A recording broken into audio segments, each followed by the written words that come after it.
Dans l'univers, la vie n'est jamais seule. Elle est plurielle, c'est une collection d'individus. Mais alors, comment est-ce qu'on passe de la conscience individuelle, du jeu, à cette structure collective, au nous? C'est le voyage qu'on va faire ensemble. On part de là.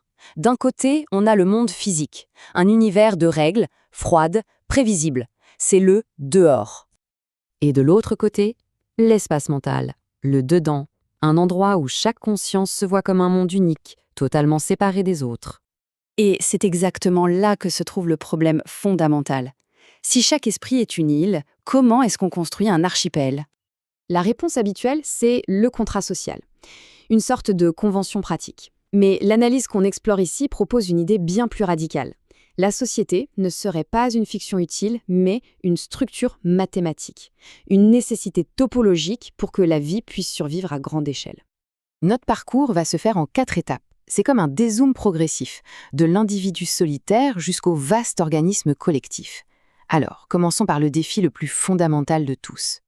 Avant même de penser ou de se reproduire, un être vivant doit faire quelque chose de bien plus essentiel. Il doit tout simplement exister. Tenir bon, face à un univers qui, par nature, tend vers la désintégration, vers le chaos. Oublions la chimie un instant. Un être vivant, c'est d'abord et avant tout une structure qui se bat pour exister.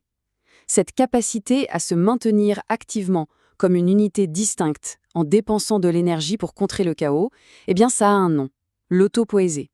C'est un combat de tous les instants, une victoire fragile pour préserver sa propre forme. Et ce chiffre, 4, ce n'est pas du tout un hasard biologique.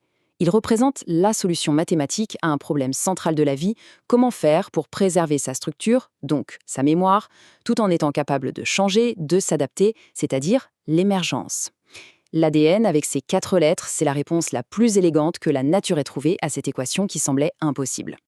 D'accord, donc chaque être vivant est une forteresse qui se maintient contre le chaos. Très bien.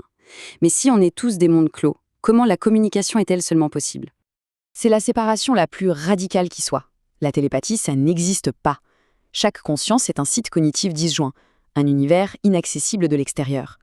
Un abîme nous sépare les uns des autres. Et le point crucial ici, c'est de revoir complètement notre conception du langage. Ce n'est pas un simple transfert d'informations.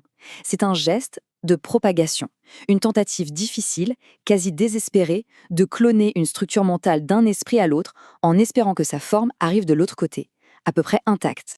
Et l'échec de cette propagation, eh bien, il a un nom mathématique, le résidu social. C'est l'obstruction, le bruit, tout ce qui empêche le message de se reconstituer. Et ça redéfinit l'éthique. La vraie éthique n'est plus une question de bien ou de mal, mais un défi géométrique. Le travail constant pour réduire ce résidu, pour minimiser le malentendu. Maintenant, changeons d'échelle. Que se passe-t-il lorsque des milliards de ces esprits tentent de communiquer et souvent échouent? Des structures d'un tout autre ordre apparaissent. Des fantômes qui deviennent bien réels. À cette échelle, de nouvelles entités émergent. On les appelle des faisceaux sociaux. Et attention, ce ne sont pas de simples fictions ou des conventions. Non, ce sont des structures mathématiques réelles, des formes qui existent et qui agissent dans l'espace entre nos esprits. Le marché, par exemple, ce n'est pas juste la somme des décisions individuelles. C'est une superstructure qui a sa propre logique, sa propre mémoire, et qui cherche à maintenir sa propre existence, parfois même aux dépens des individus qui la composent. L'État, le marché, la loi, ce sont des fantômes géométriques qui nous transcendent et qui nous contraignent. Ils deviennent les véritables acteurs de l'histoire, des super-organismes dont nous ne sommes que les cellules temporaires. Prenons un procès pour voir comment ça marche. C'est une sorte de mesure quantique, mais sociale. Au début, le litige, c'est une superposition de récits contradictoires, un nuage de possibilités. Le juge, lui, agit comme un observateur. Il force ce nuage d'interprétation à s'effondrer en une seule vérité légale, un seul récit viable. C'est ça qui fixe l'état du système pour éliminer le conflit. Mais ces puissantes structures collectives, elles peuvent tomber malades. Que se passe-t-il lorsqu'elles arrêtent de s'adapter et qu'elles se retournent contre le système qu'elles sont censées maintenir? La maladie d'une structure sociale, c'est l'idéologie. C'est un faisceau social qui est devenu rigide.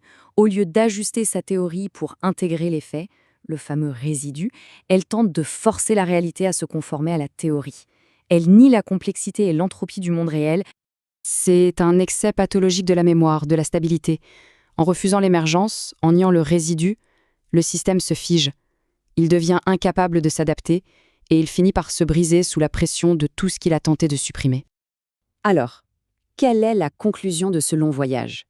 Que l'existence, à toutes les échelles, de la cellule à la civilisation, est une victoire fragile. C'est le triomphe précaire de la structure sur le chaos, de la forme sur le néant.